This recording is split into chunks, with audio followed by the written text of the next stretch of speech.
Bueno, gracias por estar con nosotros, gracias por acompañarnos esta mañana. Tenemos una lección muy interesante, espero de que algunas cosas, bueno, estaba viendo que no sé si hay algunos detalles aquí con el share screen que tal vez no van a estar muy al tanto, pero bueno, vamos a tratar de ver de que todo esto vaya de la mejor manera. Lección número 7.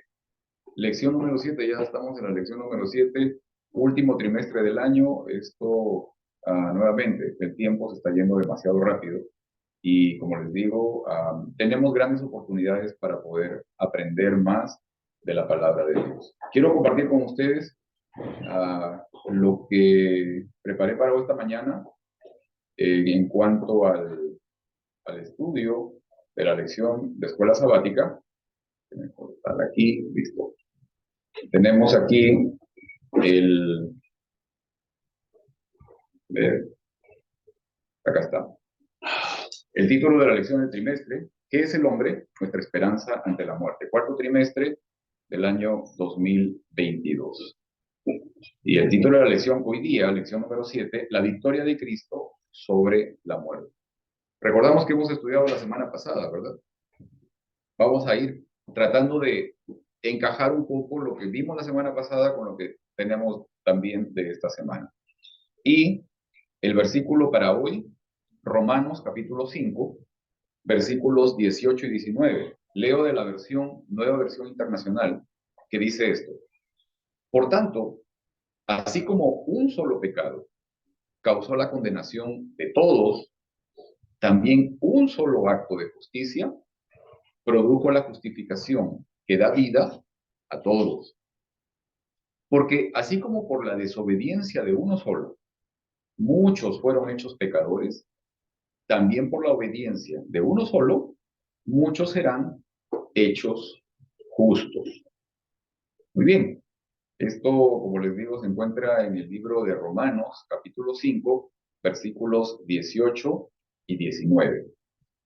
Y bueno, la semana pasada estuvimos estudiando el tema de la muerte de Jesús, ¿no? Su muerte y el propósito de esa muerte. Pero hoy creo que llegamos al clímax, ¿no? Al punto más grande, más intenso de esta experiencia de estudio que tenemos en el trimestre. Esta experiencia de estudio va más allá de la muerte de Jesús y se enfoca en su resurrección. Y se enfoca ya no en un ser nacido en un pesebre, ¿no? Criado en una familia modesta, en una familia pobre, escapando a otra nación para salvar la vida.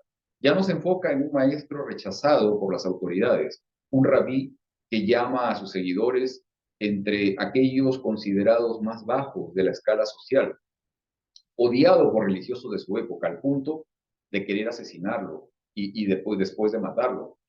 La lección de esta semana se enfoca en el aspecto más grande de la imagen de Jesús, y es el de él resucitado, ¿no? Vencedor de la muerte, campeón sobre el mal y como aquel quien abre el camino hacia la vida eterna para todos nosotros. Ahora, para esta mañana escogí dos temas, dos puntos que me gustaría que pudiéramos conversar, ¿ok? Quiero compartir nuevamente aquí con ustedes esto, um, para que podamos tener un poco de idea respecto a lo que quisiera que pudiéramos ver.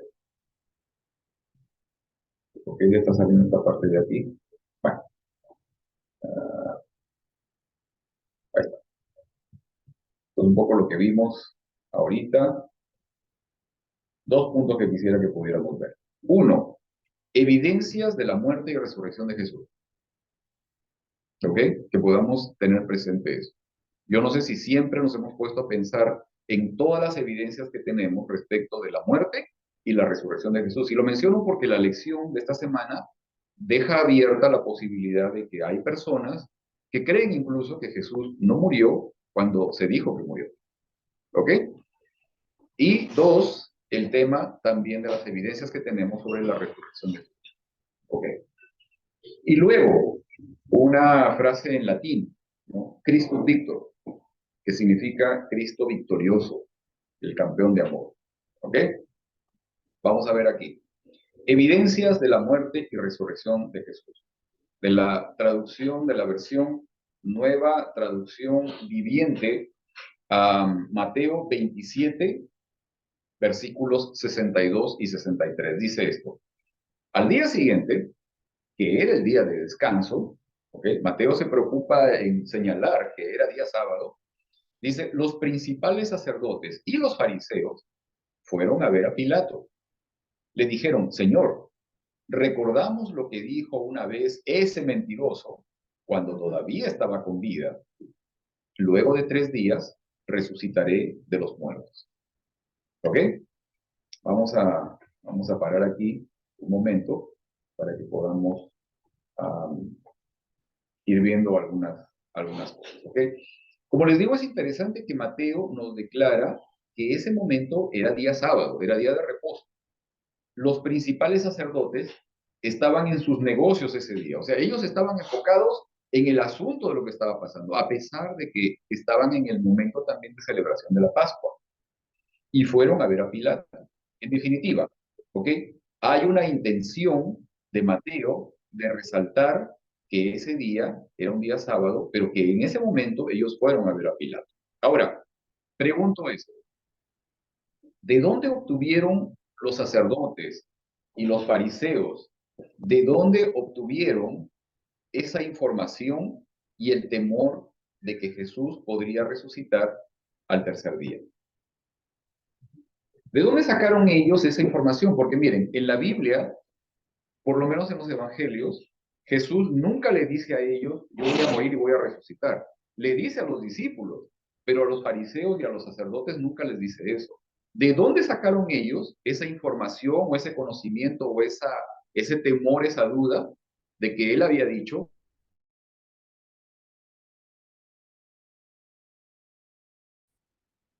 Mateo capítulo 26, versículo 61.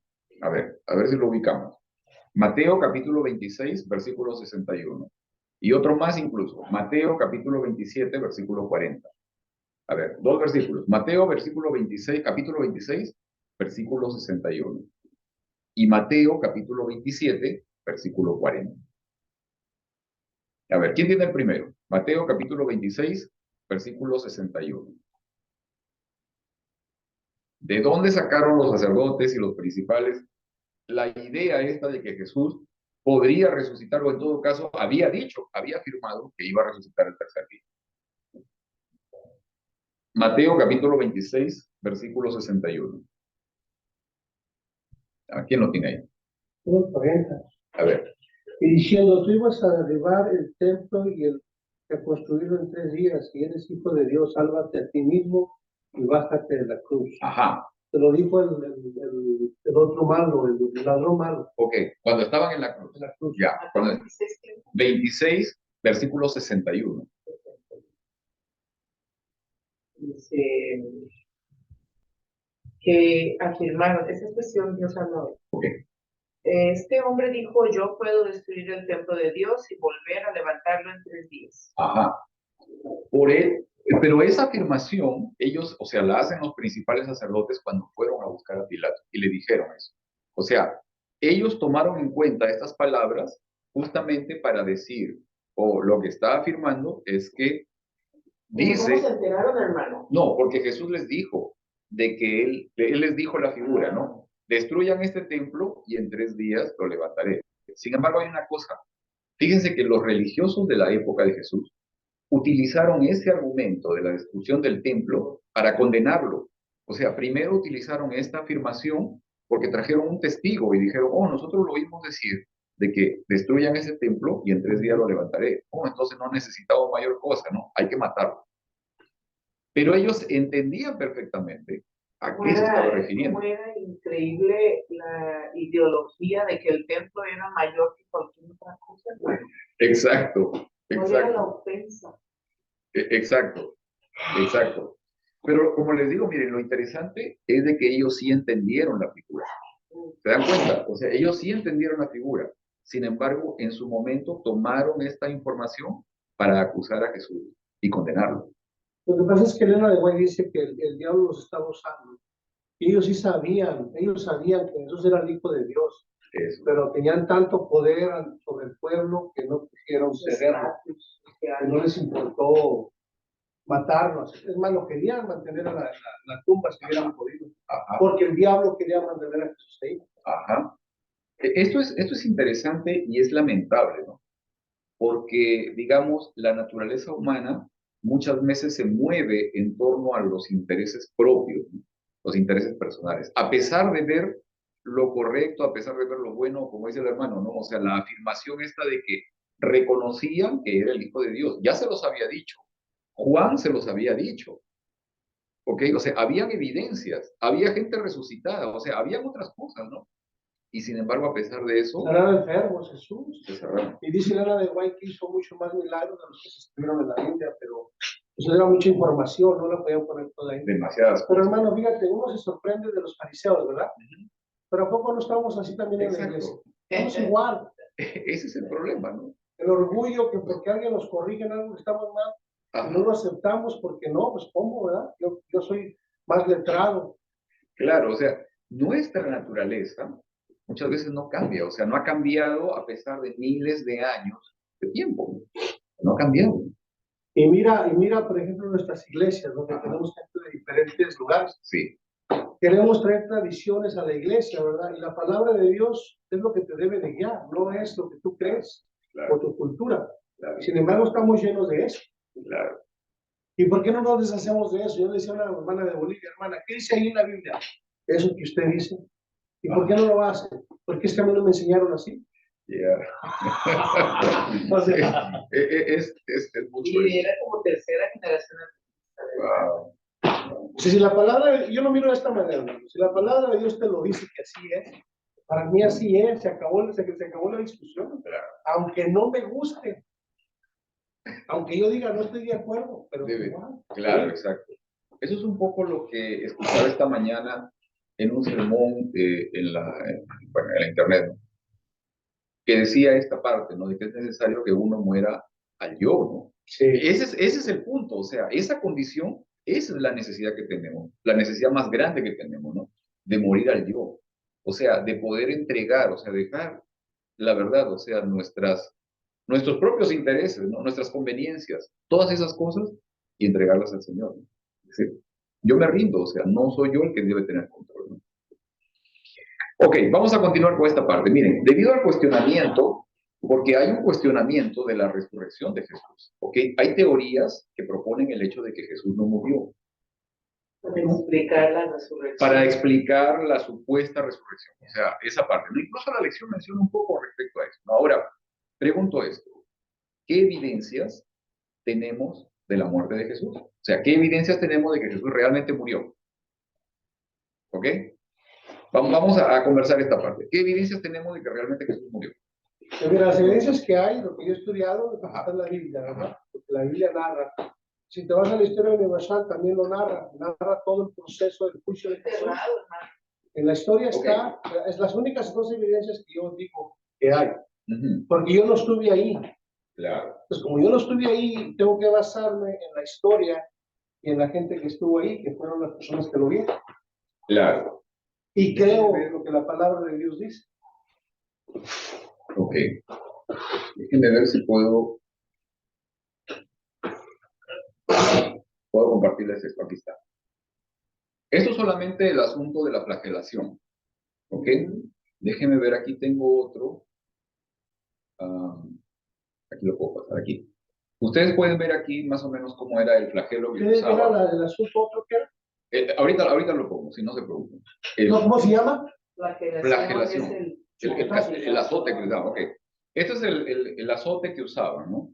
Con bolas de metal y con pedazos de huesos o de pedazos de metal que eran cortantes, ¿no? Tenían como clavos. Sí, sí. O sea, en realidad el propósito no solamente era golpear, sino rasgar completamente el tejido debajo de la piel y todo eso, ¿no? Se exponían los músculos, se exponían los huesos. Así que imagínense ustedes la cantidad de sangre, de líquido que se estaba perdiendo producto de la flagelación, ¿no? En una superficie amplia como la espalda, las piernas, ¿ok?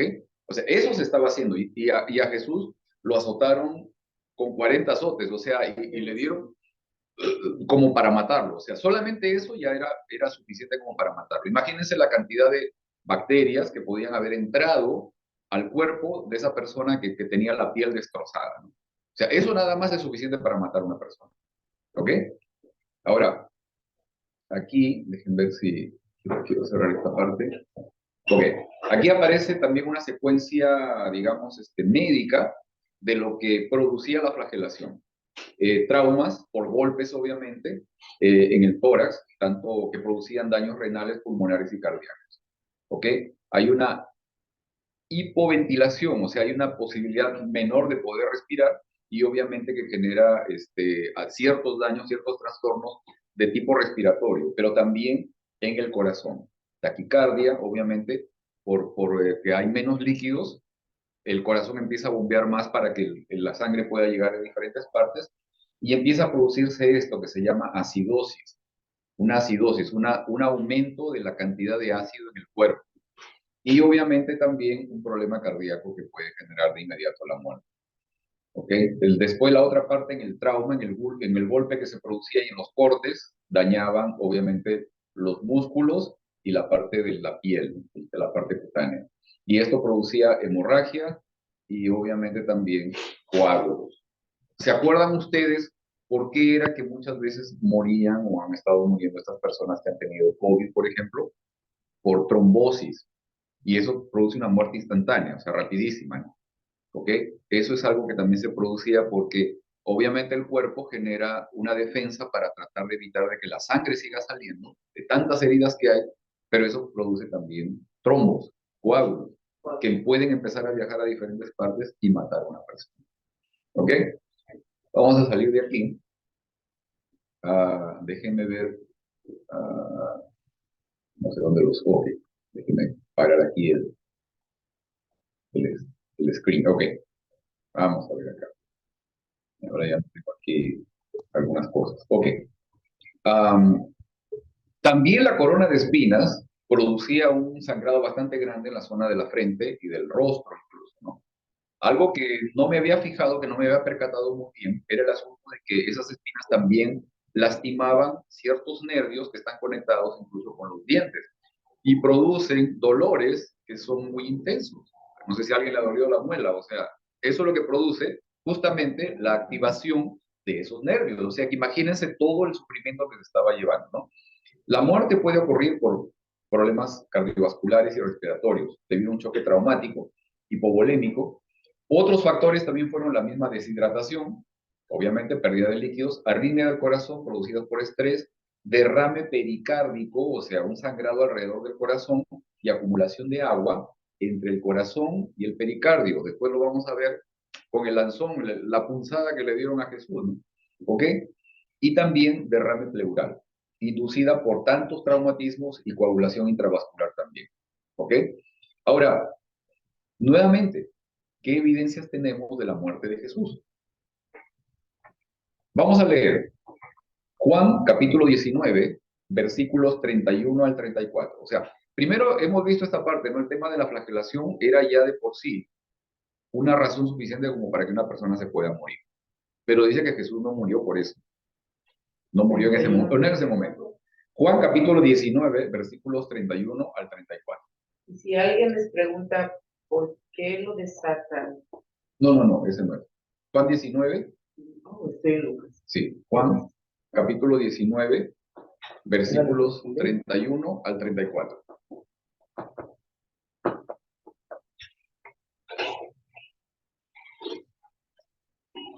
Era el día antes de la Pascua y los judíos no querían que los cuerpos quedaran en las cruces durante el sábado, pues precisamente aquel sábado era muy solemne.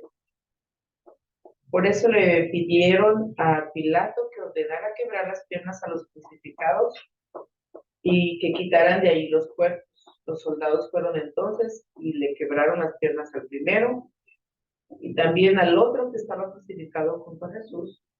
Pero al acercarse a Jesús vieron que ya estaba muerto y por eso no le quebraron las piernas. Sin embargo, uno de los soldados le atravesó el costado con una lanza y al momento salió sangre y agua. Ajá, muy bien, gracias. Pequeño comentario, ¿no? Los religiosos estaban preocupados porque esos hombres murieron. Así que mandaron a quebrarle las piernas. El santo día. Porque iba a llegar el santo día, estaban preocupados. Pero al día siguiente se volvieron a ocupar de otras cosas. O sea, ¿cómo es que nuestro corazón puede estar tan lejos de Dios? ¿Sí? ¿Cómo es que nuestro corazón puede estar tan lejos de Dios en momentos en que reconocemos que, momentos sagrados incluso, ¿no?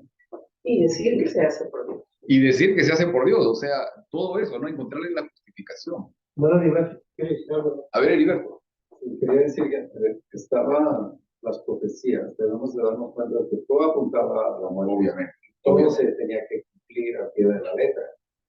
Una de las profecías es de que ningún hueso se le iba a quebrar. Ajá, Y también. eso se tenía que cumplir. Así es, cuando mandaron a verlos, porque usualmente duraban días. Días durados. Sí, sí. Y una semana. Ya. O sea, era para que sufrieran, no era para matarlos, para que sufrieran. Exacto. Era el propósito. Exacto. Pero cuando vieron que llegaron ante él, miraron que había muerte, no tuvieron necesidad, porque todo se tenía que cumplir. Ahora, fíjense que hay algo interesante, ¿no? La posición en la que estaba el cuerpo en la cruz, tenía la espalda completamente lacerada, ¿ok? Para poder inspirar, tenía un poco más de facilidad para aspirar el aire, pero para poder expulsarlo tenía que empujarse un poco hacia arriba, ¿ok? Imaginemos los pies clavados, obviamente, pero yo no sé si ustedes han visto, hay algunos cuadros y algunas imágenes, estatuas, que lo ubican a Jesús, digamos, completamente estirado, ¿no? ¿Ya? Pero no estaba en esa posición. Él estaba con los brazos abiertos, pero con las piernas dobladas hacia un lado. Esa es la posición en la que estaba. Porque eso justamente le dificultaba esa posibilidad de empujarse un poco, pero obviamente con el dolor del clavo que estaba atravesando los pies, ¿no? Pero le dificultaba más el asunto de poder sacar el aire de los pulmones. Ahora, en cada uno de esos movimientos tenía que raspar la espalda lacerada contra la madera, que yo no creo que haya estado pulida, ¿ok? Definitivamente. Y así que cada respiración era un dolor intenso. Como mencionaba Heriberto, o sea, en realidad todo eso había sido, toda esa técnica había sido perfeccionada para lograr que la persona que estaba ahí sufriera lo más posible y no que se muriera rápido. ¿Ok? O sea, el propósito no era que se muriera. Ahora, otra cosa más, ¿no? Fíjense que ellos sabían que quebrándole las piernas iban a acelerar la muerte, porque sabían de que iban a producir coágulos que iban a matarlos en algún momento, o sea, ya sea porque se atraviesan en el pulmón o en alguna arteria del corazón y los iban a matar. O además de eso, no iban a poder levantarse para poder respirar. Tampoco más, o sea, todas esas cosas, ¿no? O sea, porque tenían las piernas quebradas, así iban a morir asfixiados. Porque esa era una de las razones principales de muerte, justamente con la crucifixión. Claro, yo he visto fotos de los crucificados supuestamente y le ponen un pedestal pequeño donde supuestamente van los pies. Ajá. ¿Existía ese pedacito de madera de No, verdad? No lo sé. ¿Verdad? No lo sé, probablemente yo no. Lo he visto, pero no creo que haya.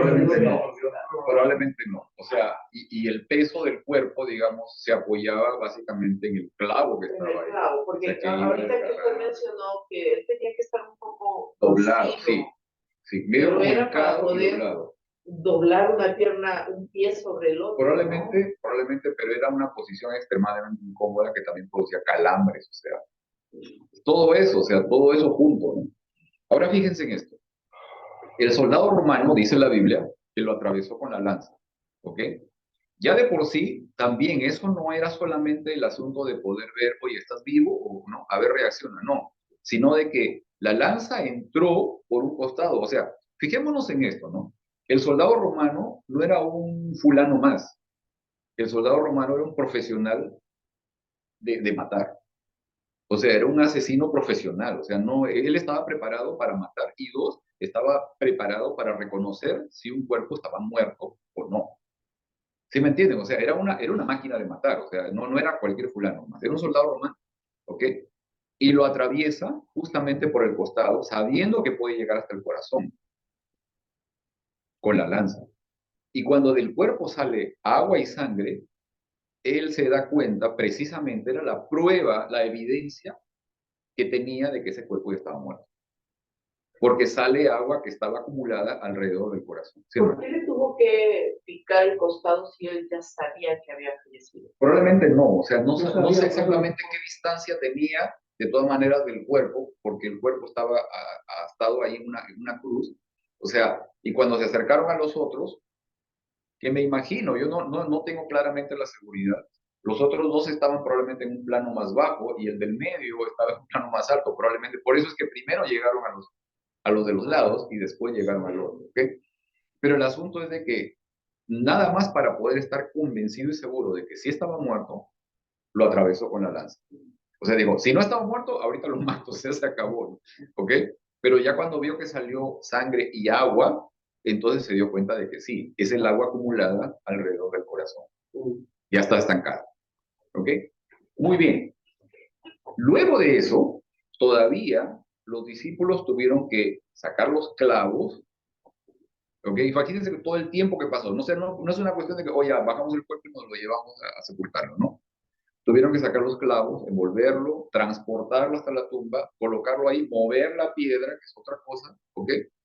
Y entonces dejar el cuerpo en ese lugar. Marcos, sí, Heriberto, dale. ¿De una vez? Sí, dale. ¿Sabes? Estaba diciendo que todo se tenía que cumplir, ¿verdad? Todas las profecías. Así es. Ahora, si podemos cambiar todo el escenario. Supongamos que Jesús, los fariseos todos creyeron en Jesús, ¿verdad? Que Jesús tenía que morir de cualquier manera. ¿Ok? Judas no lo tenía que vender, pero alguien lo iba a hacer. ¿Ok? Los fariseos no tenían que participar, pero participaron. Ahora, supongamos que cambiamos la historia y ellos están con Jesús, ellos saben que Él es Jesús, de cualquier manera Él es muerto, ya sea por los romanos, y sabemos que Satanás estaba entre la gente, estaba entre la multitud. Sí, pero no iba a morir así. El plan de Dios era, si lo aceptaban, ¿verdad? Con los fariseos, iba a morir como el Cordero en el Viejo Testamento. Sí, el gran sacerdote lo iba para allá voy, porque es algo que a veces no se toma, pero se asume que pasó, porque en el tiempo de la Pascua, ¿qué se hacía? Era el tiempo donde se redimían todos los pecados. Por eso era la muerte todos los días se hacía sacrificios, pero el año, una vez al año, el día de Pascua, que ese era el día, tenía que matarse uno, y ese era diferente. Sí, porque ese era el que... Eso era lo que iba a hacer Jesús. Limpiaba si Satanás, si los fariseos, y a los que él vino lo hubieran aceptado, eso hubiera pasado. Pero como no fue así, el diablo soltó toda su vida. Supongamos que todavía es así, estamos en la historia y se cambia todo. Los fariseos, el templo todavía está ahí. Entonces muere Jesús. ¿Qué es lo que tenían que hacer ellos al morir Jesús? Porque sabíamos que la sangre... se derramaba en el Santísimo. ¿Dónde?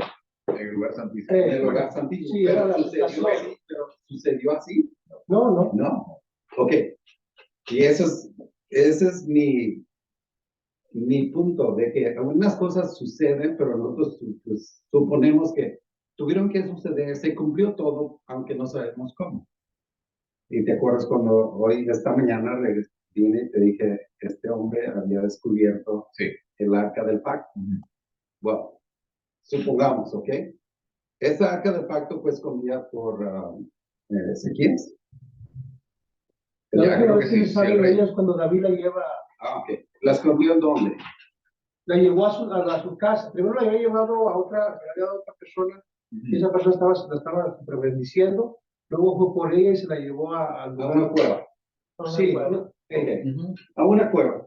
Esa cueva estaba debajo, no sabemos dónde, porque Dios no da el lugar. No da el lugar. Ok, supongamos 600 años antes, esa arca fue escondida en ese lugar. Ahora, Jesús murió, salió sangre de él y agua. ¿Dónde cayó? La tierra. Ok. Hubo un terremoto, ¿verdad? Sí. Que dice que partió, ¿qué? El velo, pero que partió, ¿qué más?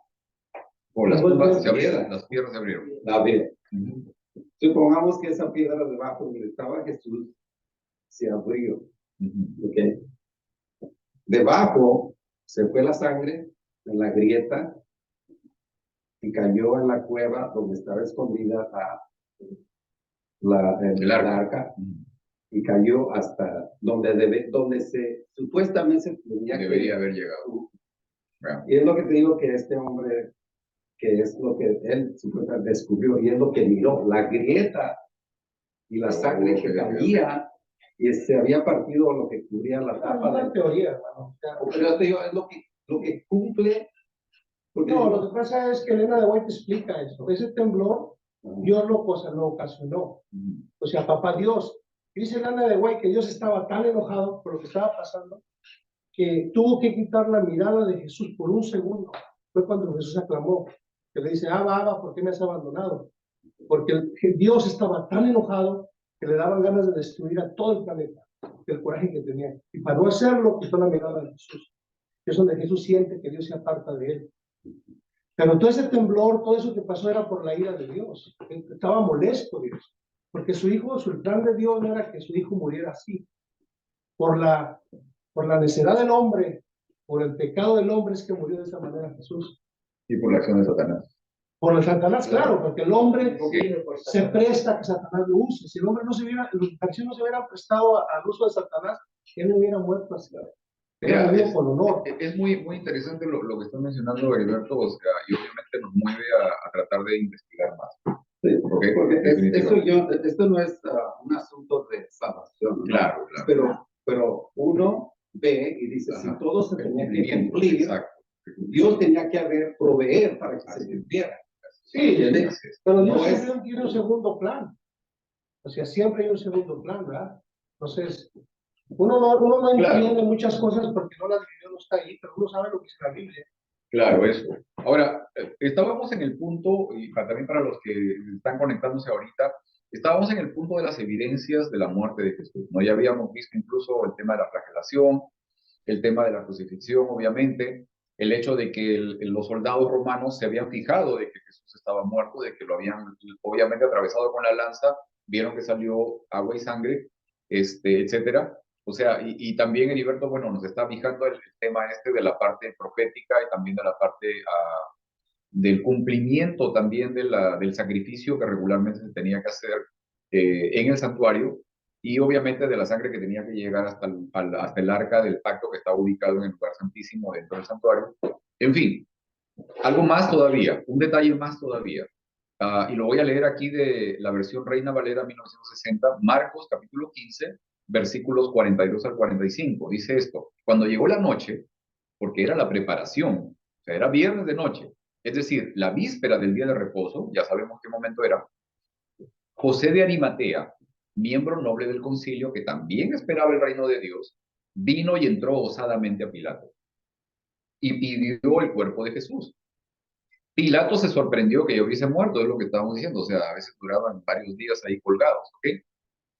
Y haciendo venir al centurión, le preguntó si ya estaba muerto.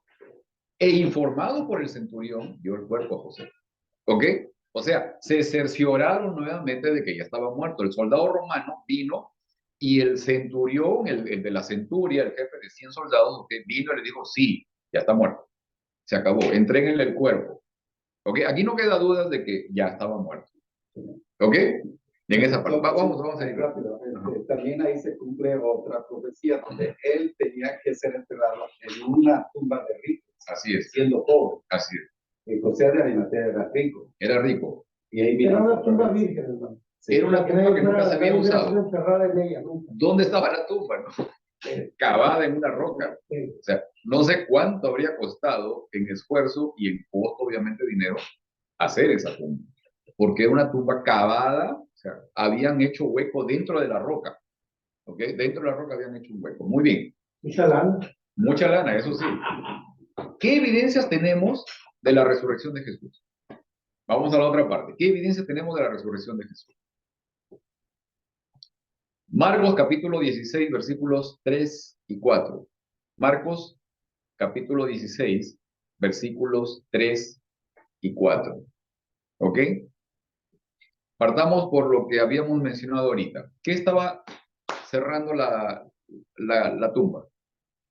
Una piedrota. Una piedrota, ¿ok? Busqué en la internet, busqué cómo habría sido la piedra esta. Grandísima. Ok.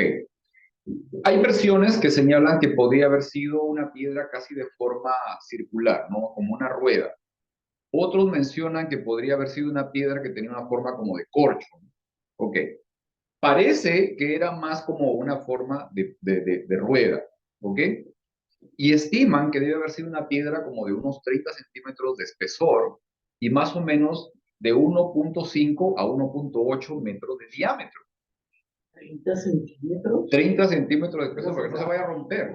Ok, el asunto es que se necesitaba de varios hombres para poder mover esa piedra.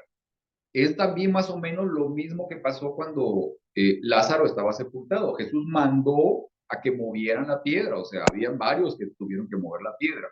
Y les voy a mencionar esto, de la nueva versión internacional, Marcos capítulo 16, versículos 3 y 4. Las mujeres el domingo iban diciéndose unas a otras, ¿quién nos quitará la piedra de la entrada del sepulcro? Eran varias mujeres, pero ellas sabían de que no iban a ser capaces de poder mover semejante cosa. ¿Ok? Y entonces se pusieron a decir entre ellas, ¿quién nos irá a mover la piedra? Pues la piedra era muy grande, se necesitaba de varios hombres para moverla. Ok, otra cosa más. Había una guardia de soldados romanos que fueron dejados en la puerta de la entrada de la tumba para cuidar la tumba. ¿Cuánto sería, David? Busqué también, no hay información de cuántos eran. Probablemente, no lo sé, no sé. El asunto es de que lo que sí encontré varias veces en varias informaciones es que se rotaban. Dice que cada ciertas horas se rotaban y no eran más de 4 horas que se estaban rotando como otro grupo. O sea, la posibilidad, exacto, la posibilidad de quedarse dormidos en una vigilia ahí era... escapar el virus. Y que se escapara. Claro, claro, ahora... No, tenían miedo que los apóstoles fueran a robar. Claro. Fijémonos una cosa, ¿no? El soldado romano traía armas especiales, o sea, no era cualquier tipo de armamento. El soldado en sí era un arma completa, o sea, eso debemos tenerlo claro, o sea, era el ejército mejor preparado del momento y de mucho tiempo más. Además de esto, sabían que la pena era de muerte si se dormía. Si se dormía, si se les escapaba el... Estaban acostumbrados a dormir. Obviamente. Obviamente. Y luego llegó la momento del video porque quiero comentar algo que me encanta. Ok, otra evidencia más de que Jesús resucitó. Una evidencia más, a ver, Mateo capítulo 27, versículos 51 al 53. No lo tengo aquí ahorita, pero no hay necesidad mucho de leerlo. Cuando Jesús se levanta, se abrieron los sepulcros y también se levantaron. Pausa.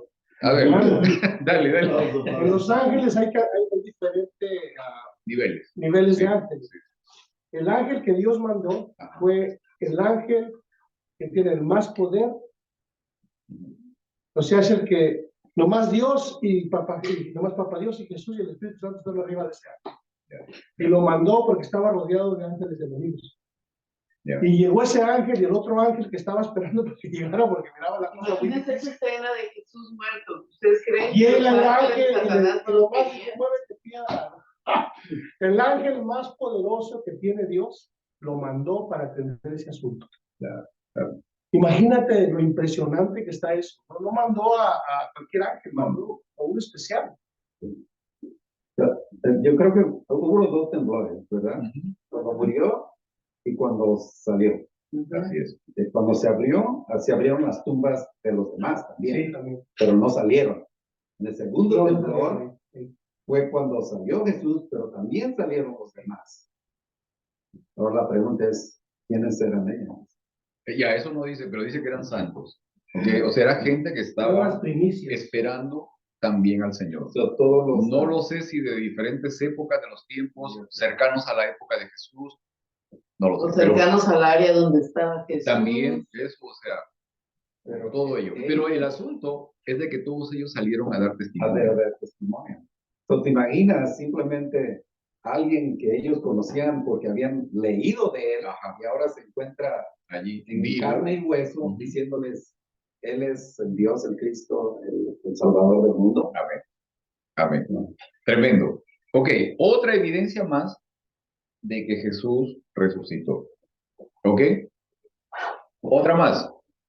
Miren, en la Biblia existen, sin contar a Pablo, porque Pablo también tuvo un encuentro con Jesús Amén. después del ascenso. ¿Ok? Personal. Personal. Sin encontrar a Pablo, sin contar a Pablo, hubieron Bigote a 11 bigote. momentos registrados, 11 momentos registrados en que Jesús se le apareció a gente demostrando que él estaba resucitado.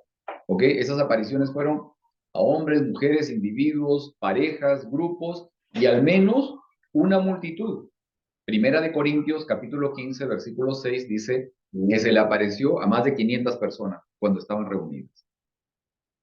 Esto es interesante porque esto evita el asunto este de que haya, digamos, una intención, una conspiración o una cosa semejante, ¿no?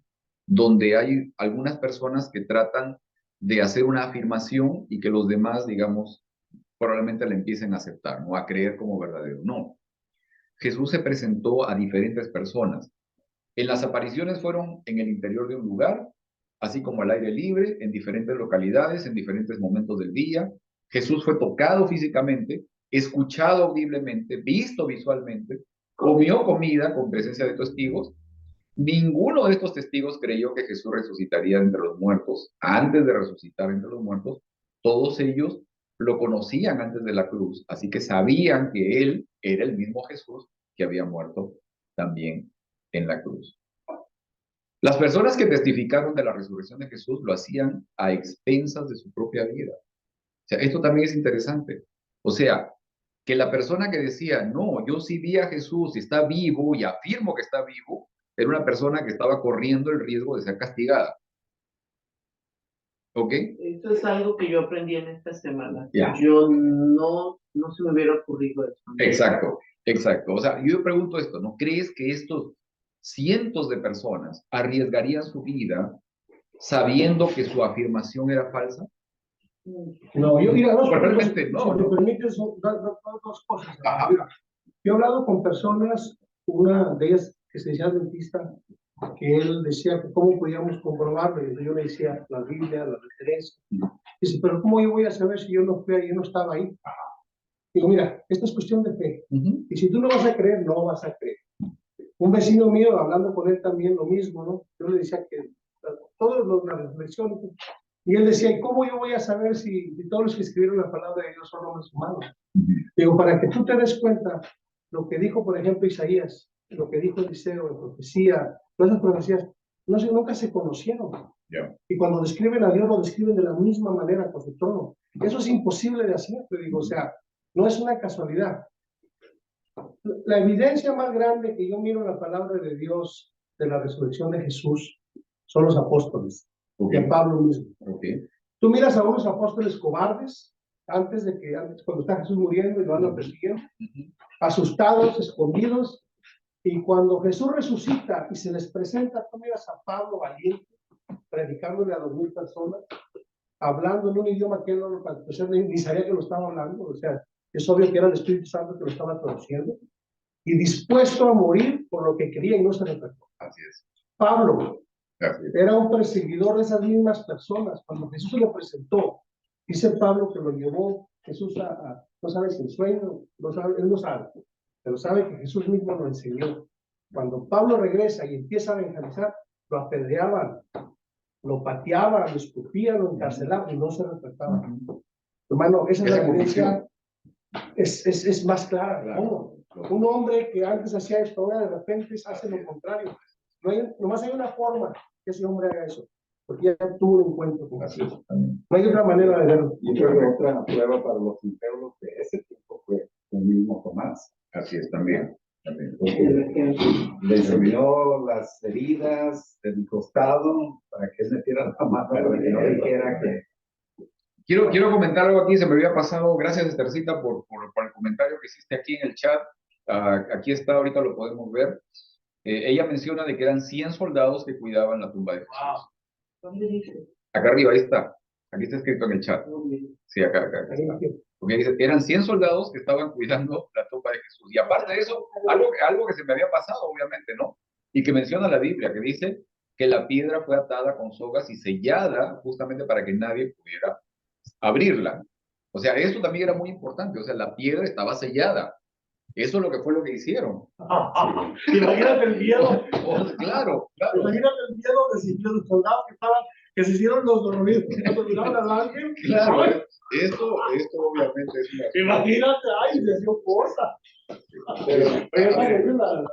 Pedro. Como dices.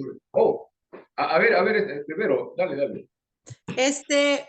Lo que yo quería comentar es, yo me pongo o sea, me imagino o me pongo en el lugar de los apóstoles de Jesús y los que lo seguían, ¿verdad?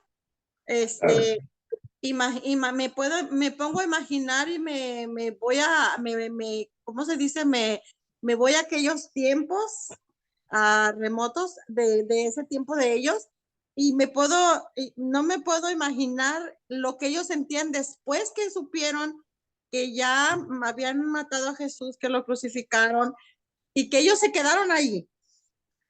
Como no me puedo imaginar lo que sentían al quedarse ellos con esa carga de que tenían a todos los dirigentes y a los sacerdotes sobre de ellos, pues. Porque ellos eran gente que andaba con Jesús y que lo seguían a Jesús. Entonces, imagínense cuando ellos dicen que estaban en un lugar escondidos, encerrados en una casa, Sí. escondidos, ¿verdad? No me puedo ni imaginar lo que sentían, pues la muerte segura. Claro, claro. Y qué terrible fue, pues después para ellos, después de que Jesús ya no estaba, de que ya estaba muerto. O sea, yo, ¿verdad? Eso es algo muy, para mí me llamó mucho la atención. Claro, en realidad eso desmoraliza, o sea, definitivamente desarticula una organización, digamos, un movimiento como el que se estaba formando en ese momento. Oye, hermano, la otra parte de que ella mencionó es que la muerte que Jesús sufrió es de las muertes más vergonzosas que podía pasar una persona de ese tiempo. Por eso Pablo dice, yo no me avergüenzo de la cruz. Claro. Porque para esa gente eso era vergonzoso, que mataran a alguien. Por eso Pablo lo dice, yo no me avergüenzo de eso. Sí. A ver. Sí, referente a eso, sabíamos que los discípulos tenían miedo porque habían perdido a su líder. Exacto. Y ellos en realidad no estaban seguros si él iba en realidad a resucitar. No estaban claros. Estaban perseguidos la muerte ahora.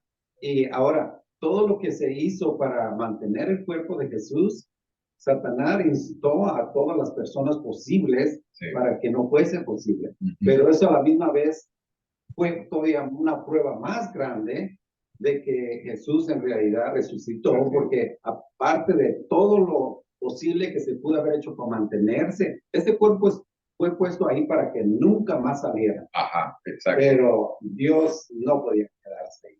Hay otras cosas más, ¿no? Interesantes, miren, en el tema del cuerpo ahorita me estaba recordando, estaba hablando de esto.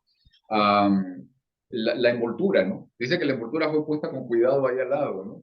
O sea, si alguien, imagínense, tienen que pelearse con un montón de soldados, tienen que mover una piedra que está sellada, tienen que levantar un cuerpo muerto, me lo llevo así nomás, ¿no? Era lógico, o sea, me lo llevo así nomás. Exacto, ¿no? Dice que la envoltura estaba puesta a un lado y la parte del sudario, la parte que cubría la cabeza, estaba puesta en otro lado también, ¿no? Estaba doblado, ¿no? Con mucho cuidado, o sea, estaban ahí, ¿ok? Vamos a esto. Segunda parte que quisiera que pudiéramos.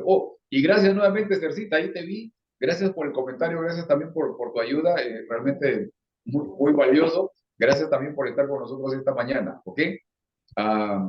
No sé si alguien más tiene algún comentario, si no, miren, quiero avanzar con esta parte. Déjenme pasar aquí. Ahí va.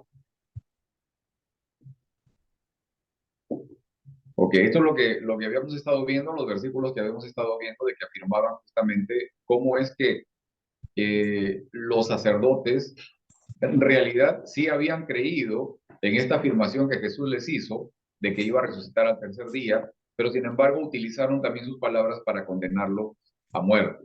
¿Ok? Punto número 2. Christus Victor. Cristo victorioso. Es un término en latín, ¿no? El campeón de amor. Primera de Juan capítulo 3, versículo 8 dice, el que practica el pecado es el diablo, porque el diablo ha estado pecando desde el principio. El Hijo de Dios fue enviado precisamente para destruir las obras del diablo. Nueva versión internacional. ¿Ok? Esto es muy, muy interesante y muy, digamos, importante para lo que quiero que podamos ver en este momento. Déjenme salir de aquí, que es lo que menciona Juan en este versículo. ¿Ok? Miren, es evidente que Juan afirma que el Señor vino al mundo para destruir las obras del diablo. Pregunto, ¿qué obras son esas? ¿Qué obras del diablo son esas?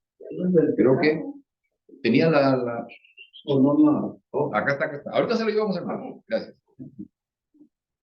Por favor, Heriberto. Ni lo pasaste, hermano, te lo quedé. Me dormí. ¿Qué obras del diablo son estas? O sea, las obras que está mencionando Juan. Cuando dice, el que practica el pecado del diablo, porque el diablo ha estado pecando desde el principio, el Hijo de Dios fue enviado precisamente para destruir las obras del diablo. ¿A qué obras se está refiriendo? Al pecado, justamente, ¿no? Miren. O sea, no hay una lista, es nomás el pecado. El pecado, ¿no? ¿Ok? Juan afirma que esas obras para las que Jesús vino a eliminar son las prácticas del pecado, es el pecado mismo. Ahora, adulterio, mentira. Exacto. Ahora miren, en base a lo que venimos estudiando ya varios trimestres incluso, en base a tu conocimiento, ¿de qué manera o de qué maneras es que Jesús deshizo las obras del diablo con su venida? O sea, ¿de qué forma o de qué formas es que Jesús vino a cumplir esa tarea, ¿no? El asunto de traer abajo, de destruir las obras del diablo. El pastor Alejandro Soto una vez una pregunta, ¿puede el hombre pagar por su pecado? La respuesta es sí. ¿Cuál es eso? La muerte eterna. Ajá. Eso es precisamente lo que vino a hacer Jesús.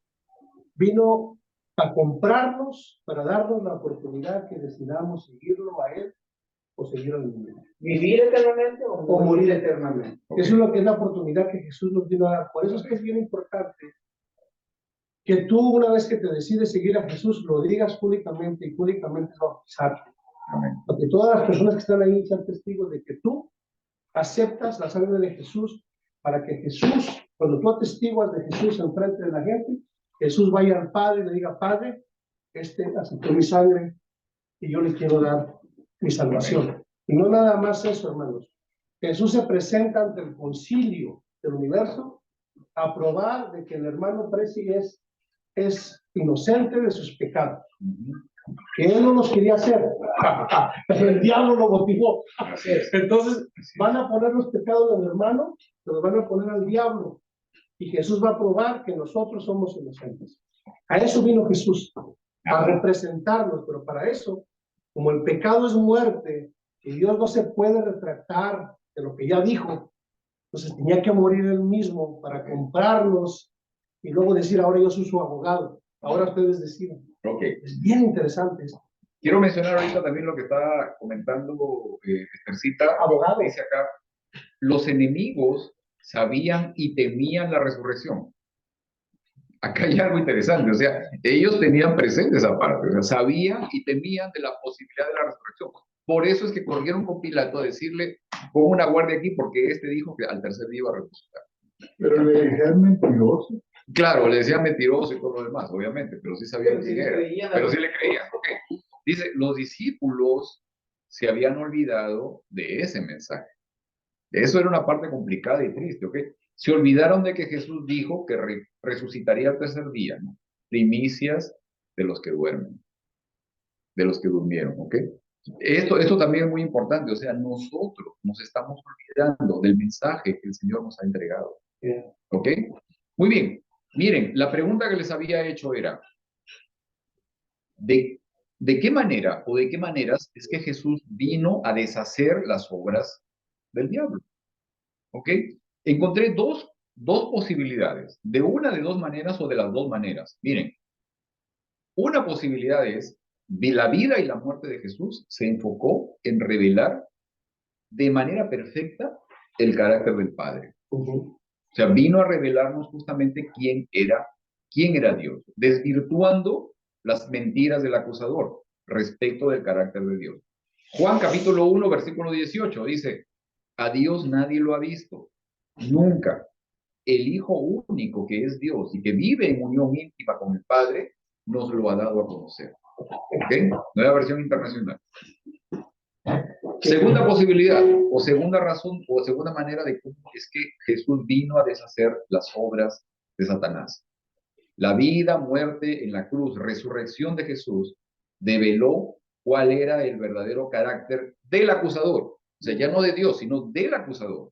¿Ok? Fue en la cruz y con su resurrección que Jesús desnudó, expuso realmente quién es el acusador, cuál es realmente sus verdaderas intenciones y medios para conseguirlo. Colosenses capítulo 2, versículos 13 al 15. Creo que aquí lo tengo, también voy a compartirlo aquí.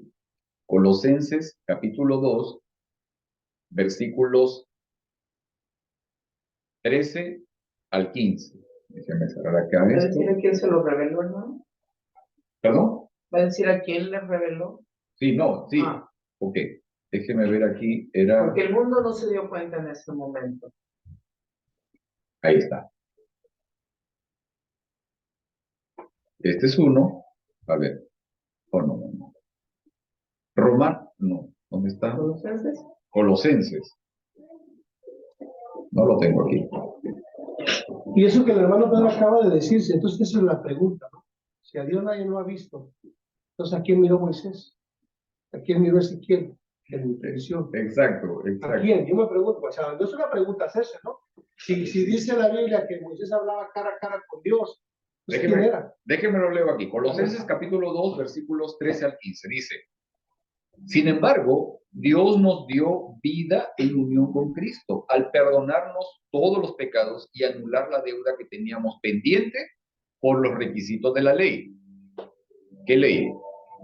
No eran de los 10 mandamientos, ¿ah? No eran de los 10 mandamientos, ¿ok? Miren, Dios nos dio vida en unión con Cristo al perdonarnos todos los pecados y anular la deuda que teníamos pendiente por los requisitos de la ley. Una vez hablé con un pastor y él mencionaba de que esta ley era la ley del pecado, exigida que se cumpla por Satanás. Satanás exigía que se cumpla esta ley, o sea, la ley del pecado que requería que el pecador muriera, que haya derramamiento de sangre. Ok, miren, él, o sea, Jesús, anuló esa deuda que nos era adversa, clavándola en la cruz. Esa ley fue la que se clavó en la cruz. No los 10 mandamientos, por si acaso, ¿ok? Clavándola en la cruz. Desarmó a los poderes y a las autoridades espirituales y por medio de Cristo los humilló en público al exhibirlos en un desfile triunfal. Justamente en la cruz fue donde Jesús mostró cuál era el verdadero carácter de Satanás también. ¿Ok? Muy bien. Les decía, ¿de qué ley está hablando? La ley del pecado. Ahora, pregunto esto también. ¿Es debido a la muerte de Cristo que Dios nos llega a amar? O sea, ¿es porque Jesús murió que Dios extiende su amor hacia nosotros? No, Dios nos amaba. Porque de tal manera amó Dios al mundo, ¿no? O sea, antes de que mandara a su hijo, Él ya nos amaba, ¿no? Por eso estaba ese plan. Por eso estaba el plan, ¿no? Justamente porque antes de que Jesús muriera por nosotros, el Señor ya nos amaba. Y el Señor ya tenía el plan justamente para poder restablecer esa relación con nosotros. Esa muerte después de que Jesús murió es solamente nuestra tabla de salvación en el mar abierto. Así es, así es. Pregunto uno más. ¿Cómo es que la muerte de Cristo derrota a Satanás? ¿Cómo la muerte de Cristo logra derrotar al que tenía el poder para matarnos? Hebreos capítulo 2, versículos... Que nos da que la paga del pecado. Ok. Hebreos capítulo 2, versículos 13 al 15. Acá hay algo muy, muy valioso que quisiera que no lo pudiéramos dejar de ver. Hebreos capítulo 2, versículos 13 al 15. Creo que eso sí lo tengo aquí. Déjenme ver. Estaba el de Romanos también. Bueno, Hebreos capítulo 2, versículos 13 al 15. ¿Lo tienen mal o no? Aquí lo tengo de la versión, nueva versión internacional, dice esto.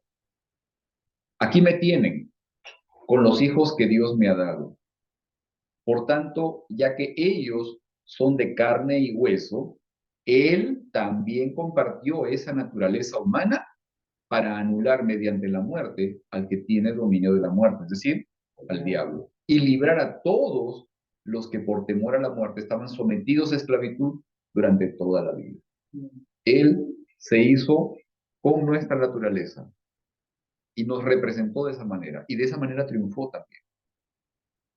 El Señor, para enfrentar y derrotar al enemigo, tomó nuestra propia naturaleza y vino en la condición de Adán, el segundo Adán, sin tendencia al pecado, cargando obviamente 4000 años de pecado, pero en esa condición pudo superar toda la embestida del enemigo.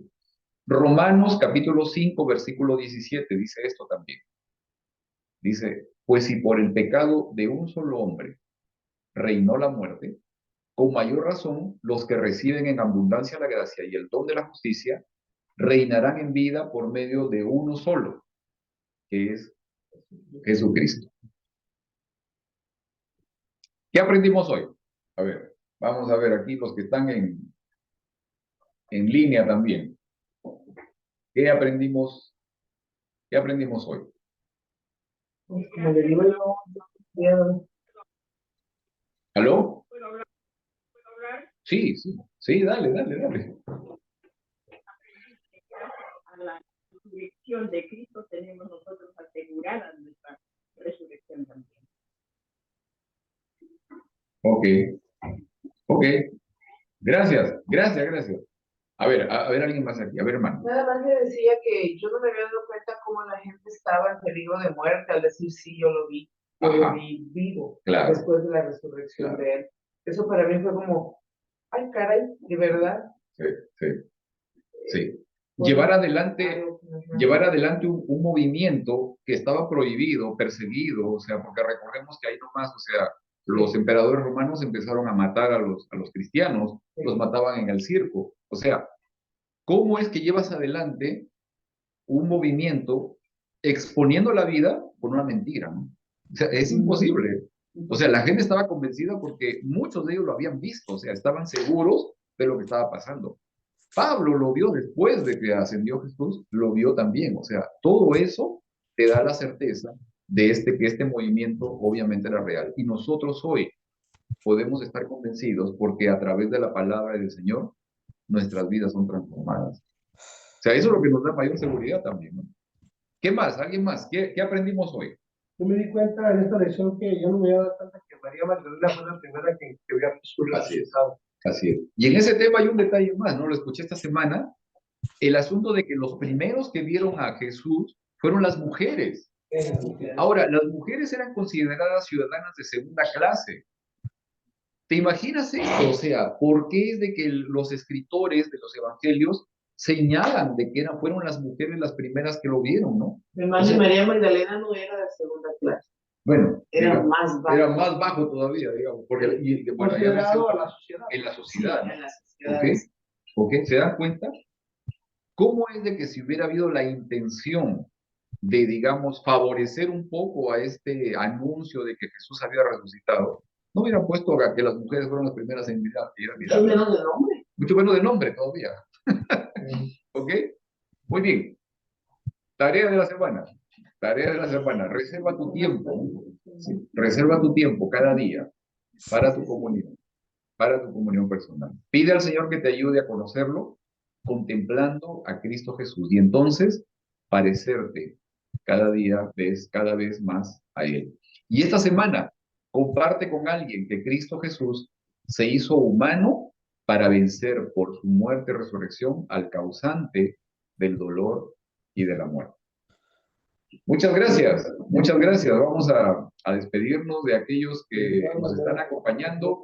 Dejen ver. Sí, aquí tengo.